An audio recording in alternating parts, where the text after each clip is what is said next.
Bonjour tout le monde, aujourd'hui on va commencer notre formation sur le logiciel le plus demandé au monde et surtout en Québec, c'est le logiciel Inventor. Pour cela, on va suivre une petite formation, comment fabriquer une pièce, comment on fait le changement sur la pièce et tout ça dans cet tutoriel. Ok, tout d'abord, on veut essayer de faire cette petite pièce-là. Ok, on va utiliser un logiciel Inventor. On va choisir une pièce pour créer une pièce là. Après, toujours OK. Si vous devez mettre toujours OK, c'est pour la simulation en 3D. Commencer une esquisse 2D. On va choisir le plan XY et on va essayer de créer cette coque là. OK. On va sortir par l'origine.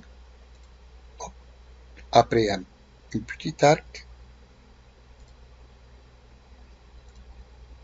C'est un peu comme ça. Voilà. Et un autre comme ça. C'est un peu comme ça, oui. Après, une ligne comme ça. Puis, un autre. Oups. C'est une chose. Elle doit être horizontale. Voilà. Maintenant, j'ai arc. Un peu comme ça. Puis, une petite ligne. Hop. C'est notre pièce là. Celle-ci doit être horizontale. Voilà. Maintenant, on va ajouter tous les codes qui existent ici. Mais tout d'abord, on a remarqué une chose, qu'on a trois petites variables, A, B, C. On doit vérifier les valeurs, voilà. A, 81, B, 57, C, 43. OK. On va ajouter ici les valeurs de variables, gérer, fonction, ajouter. OK. Pour la première, on va noter valeur AA1 qui a, bon, ici en inch, on va le changer en millimètres. C'est 81. Ajouter B. Je vais noter, je m'excuse, B1. C'est juste notation, ne vous inquiétez pas. Vous pouvez noter comme vous voulez, D1 ou C1. Qui a pour valeur, bon, ici, il n'a pas bien saisi, qu'on est en 81 mm. OK. Ici, en 57 mm. Et C1 en millimètres aussi. OK. C'est de combien? J'ai oublié. 43. Pardon. 43, oui. Entrée. Terminé. OK. Voilà. On a ici A, ici B. OK. Je vais ajouter cotation. Modèle 3D, pardon, esquisse, cotation. Celle-là doit être égale à A. Liste des paramètres A1. OK. Celle-ci doit être... Non, pardon. Je dois supprimer celle-là. Non, arrête. Mais non. Attends. Ouais, c'est comme ça. Allez, s'il te plaît. Voilà. On a cette cotation-là. Doit être égale à B1. OK. Cette cotation-là, 29. Cette cotation est de 29 mm. On peut l'ajouter comme ça. Ne vous inquiétez pas. Elle est correcte. Voilà, en pouces, c'est 1,42. 32 ici. OK. J'ai cette distance-là. Pardon. Cette distance-là est de 32 mm. Cette distance-là est de combien? 14 mm. Ok. Vous inquiétez pas, je vais tout faire. 29. C'est pas une erreur ça. 29 mm. Voilà.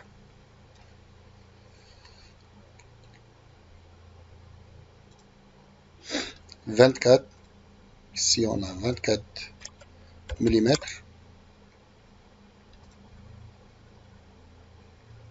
Ici on a 19 mm. Ok. Qu'est-ce qu'on a d'autre? Ici on a 19 mm. Cet angle-là est de 10 degrés. Ok, on a une relation tangente ici. Vous voyez? Ok, une autre relation ici tangente et une autre ici. Ok. Normalement, qu'est-ce qu'on a d'autre? 29, 5. Ok. Cotation. Ici, on a un rayon de 5 mm. Ici, un rayon de 29 mm. Voilà. Ok. Le centre doit être coïncident avec celui-là, avec une distance de 19 ici. Ok, je vais le faire maintenant. Échappe, puis on va sélectionner avec CTRL ce deux-là et coïncident. Ok, cotation entre 7 points, celui-là, et une distance de 19 mm. Voilà. Normalement, c'est presque notre pièce. Maintenant, on a une chanfrein de 7, 45 degrés. 7, 45 degrés. On a une autre ici de 5, 45. OK. On va conger, chanfrein. On va choisir angle, distance, 7 mm. Ici et là. On peut faire sans cliquer sur OK. On va changer juste la valeur de 5 ici. Maintenant, OK. Voilà. Vous voyez, on a créé les 3 chanfreins.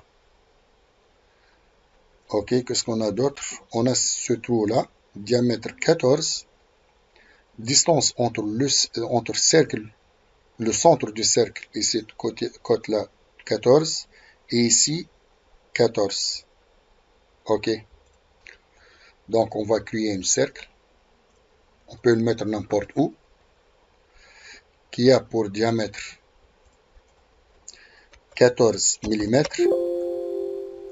Pardon. Ah, une autre chose. Ici, tous les codes sont en pouces. On peut le changer ici.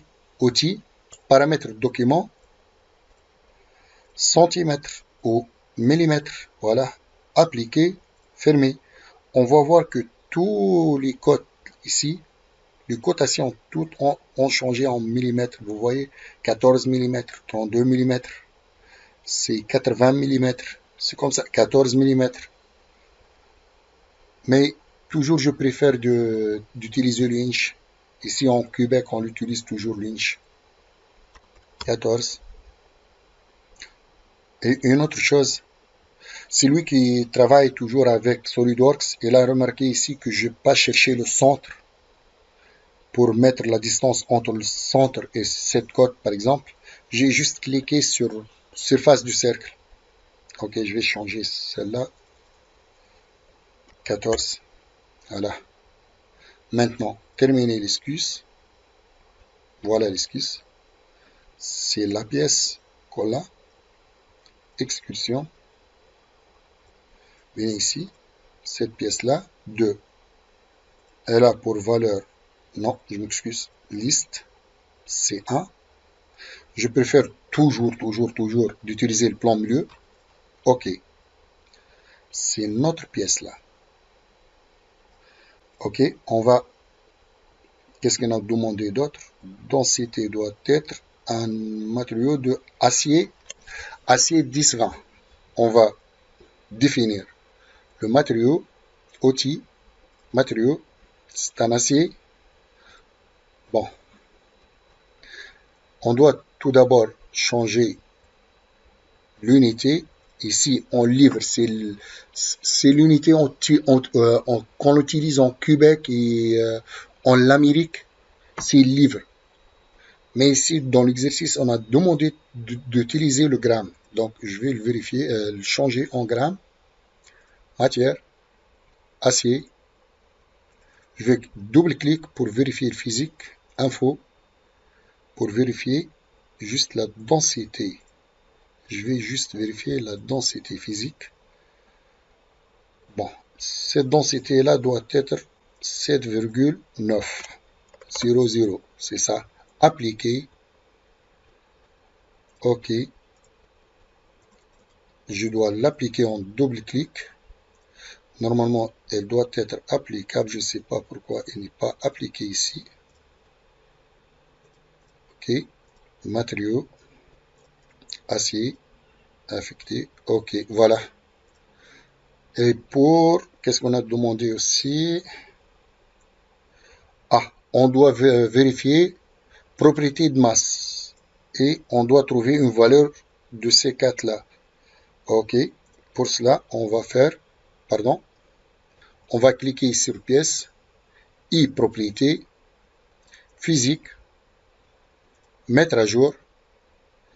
On a trouvé comme masse, elle est écrite ici, 939,540. OK. On doit vérifier ici, 939,540 ou 45 séparés. Donc c'est la même. Donc la bonne réponse c'est D.